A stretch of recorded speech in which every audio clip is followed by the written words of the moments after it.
Great morning, everyone. Welcome to another EDJ open house tour.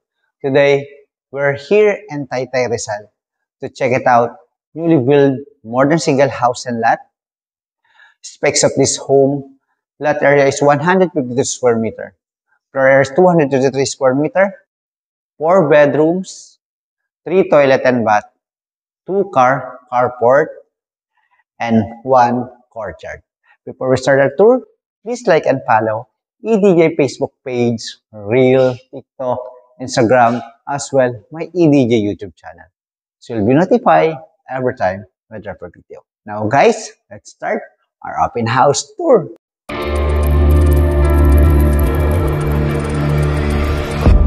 Four-bedroom house and lot right behind me.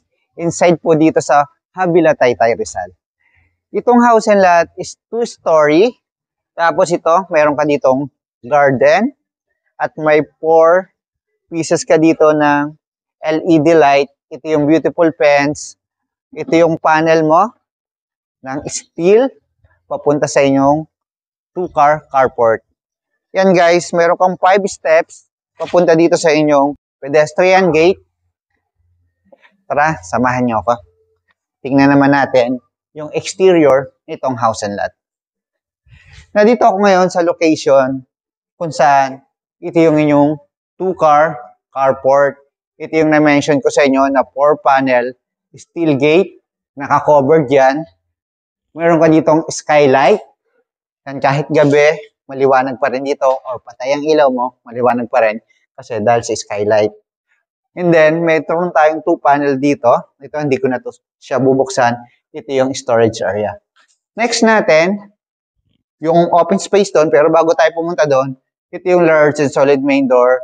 Tapos may 1 panel ka na floor to ceiling na tempered glass. May wood bench ka sa side na yan. Imagine mo, may view ka dito sa side na to. Kita mo yung kabilang bahagi ng city skyline view. May box garden dito. Pwede mong lagyan ito ng mga halaman. Depende sa magiging design mo. At maganda dito guys, meron ka ritong 3-panel sliding glass. That is tempered po ito. Mamaya pasukin natin yung loob. Pero bago tayo pumasok doon, ikutin muna natin yung exterior ng house and lot. Meron ka ditong right easement. Papunta dito sa side na to. At ito, meron ka ditong 3 tempered glass. Sliding glass. Papunta yan sa inyong kitchen and dining area. Meron kang door dito, papunta sa kitchen. Ngayon, nakita na natin yung exterior ng house and lot. Puntahan naman natin ngayon, o balik tayo sa main door para pasok tayo dun sa loob. Ang unang titingnan naman natin o isusunod natin yung ground floor.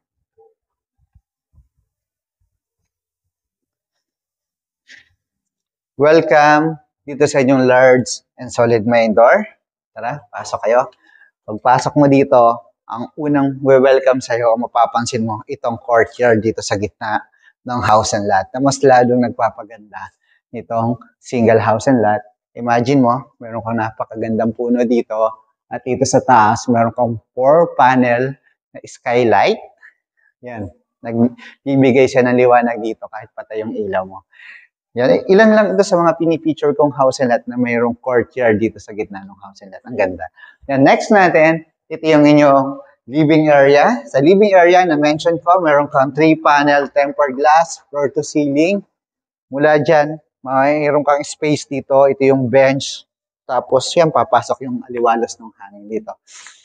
Mapifeel mo pag nandito ka, yung hangin. At ito yung mga outlet. Pwede ka maglagay dito ng yung rack, floating shelves, or everything na gusto mong ilagay dyan.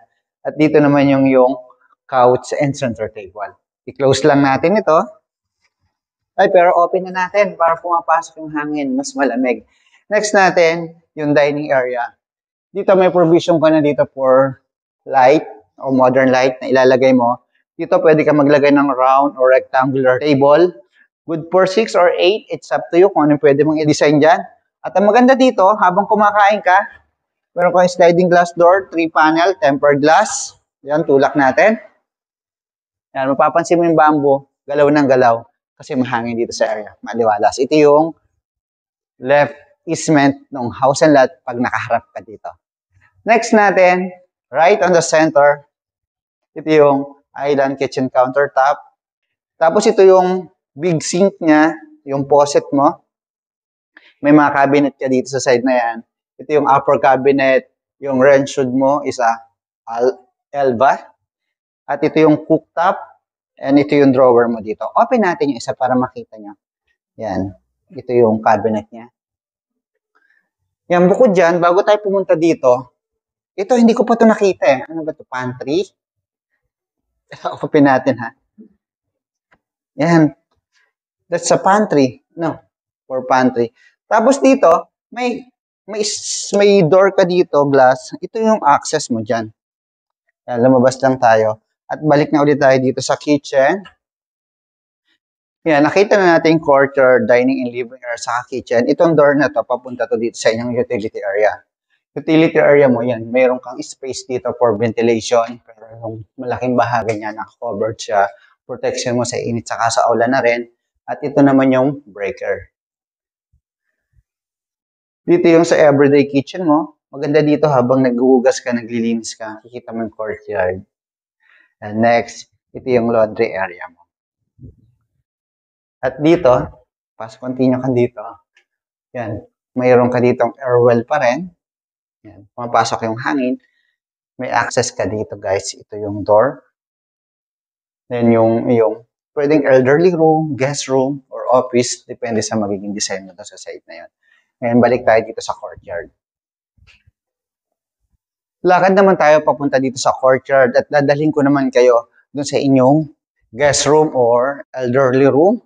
Bago tayo pumunta dyan, ito yung staircase going up to second floor. Meron tayong 4 bedroom doon, saka 2 toilet and bathroom. Mamaya titignan natin. Yan guys, ito yung lapad and lawak nitong room. Tapos ito yung na-mention ko sa inyo na tempered glass na door. And yung naka-fix. Meron ka ditong 2 panel ng sliding glass. Yan, kita mo dito yung courtyard. Next natin, yung toilet and bathroom. Ito yung toilet and bathroom dito sa ground floor. We're done now, the entire ground floor and the exterior ng house and lot. Ito yung staircase going up to second floor. Tara, samahan niyo ako. Yung steps niya dito, plastic tiles. And meron kang fixed window. Maliwanag pa rin dito kahit patay yung ilaw. Yung handle mo, steel. Ito yung courtyard. May 3 o 4 panel ka dito na nagbibigay ng liwanag mula dito sa second floor, papunta sa ground floor. At meron ka ditong plant box. Tapos meron siya diyang LED light. Ito yung grills.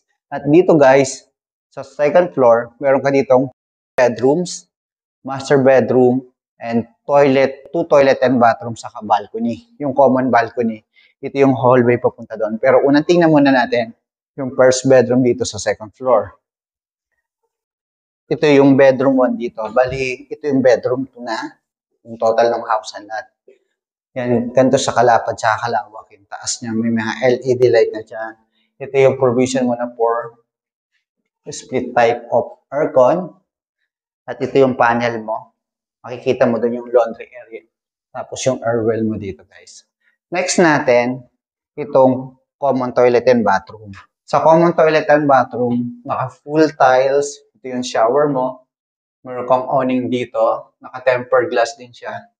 Tapos ito yung isang panel. Ito yung toilet, naka-HCG. Ito yung sink and vanity mirror. Ito yung courtyard, yung hallway. Tapos may grills ka dito. Yan, makikita mo yung staircase going up to second floor.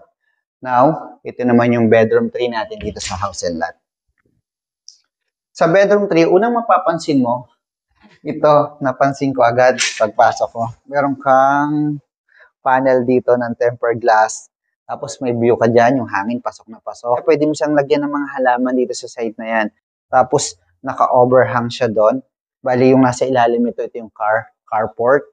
At ito, meron ka ditong accent wall. Ano ba? Siguro natitiklop ba to? O hindi, no? As design niya, steel and wood. Ceiling mo dito, yan, naka-wood design din siya. Ito naman yung cabinet. 3-panel yung cabinet mo. Yung makeup area or study area. Maganda ito, study area. And then may inverter. Aircon ka na. Labas tayo dito. At ito yung hallway. Imagine mo, paglabas mo yung courtyard, kita mo na ang ganda. Maliwanag. Tapos may design ka ba ng mga halaman mo yan. Next naman natin, itong bedroom 4. Sa bedroom 4, same layout nung tinignan natin doon sa bedroom 3. Yun lang, wala lang sa dito ang aircon pa na nakalagay. Pero yung cabinet and makeup or study area. Next na natin itong master bedroom. Yan, sa master bedroom mo, unang napansin ko dito, itong 5-panel ng wardrobe cabinet mo at itong space mo dito. Actually, meron kang dalawang outlet dyan. Dito yung bed mo. At dito sa side na to, meron ka rin palang access papunta dito sa balcony. Kung ayaw mo nang dumaan doon sa common. At mayroon kang open shelving sa side na to. Ito yung 2-panel ng sliding glass. Yan, papasok yung hangin. At meron ka ditong tempered glass o naka-fixed glass. Maganda niyan, oh. Yan, nabubuo mo yung halaman sa yung courtyard mo dyan. Next natin, itong toilet and bathroom. Mamamangha ka dito sa toilet and bathroom, guys. Kita muna tayo. Yung sink, vanity mirror, tapos yung toilet, may bidet na, yung shower, naka-full tiles. Ano mapapansin mo dito? Meron ka ditong bathtub, tapos meron kang napakagandang view ng city view. At kitang-kita mo yan dahil dito sa large fixed window. Bukod dyan, na sa side niya may makikita ka magandang view. Mas makikita mo rin dito yan sa yung balcony. Samahan niyo ako.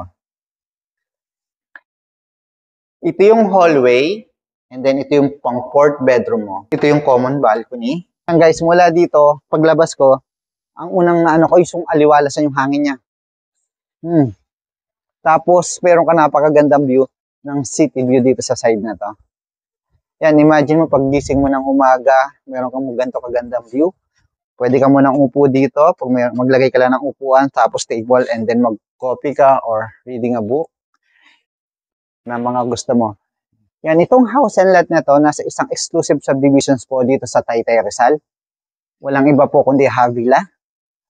Yung Havila po kasi is nasa 300 hectares yan. 3 municipalities na nakakasakop na dyan ang Taytay, Antipolo, and Angono. Mayroon kang 3 access sa 3 municipalities na yon. Diba ang ganda?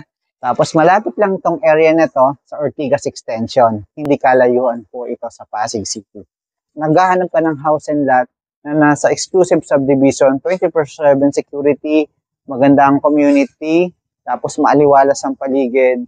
Ito yung isa sa may re-recommend ko sa iyo. Pero bago matapos ang ating open house tour na to, recap po muna tayo. Ang lot area nito is 152 square meter, floor area is 223 square meter. Bali, 5 bedrooms po siya, 3 toilet and bath, may courtyard ka, at meron kang 2-car carport. Sana po nagustuhan itong bagong finished na property dito po sa Rizal area. Thank you and God bless.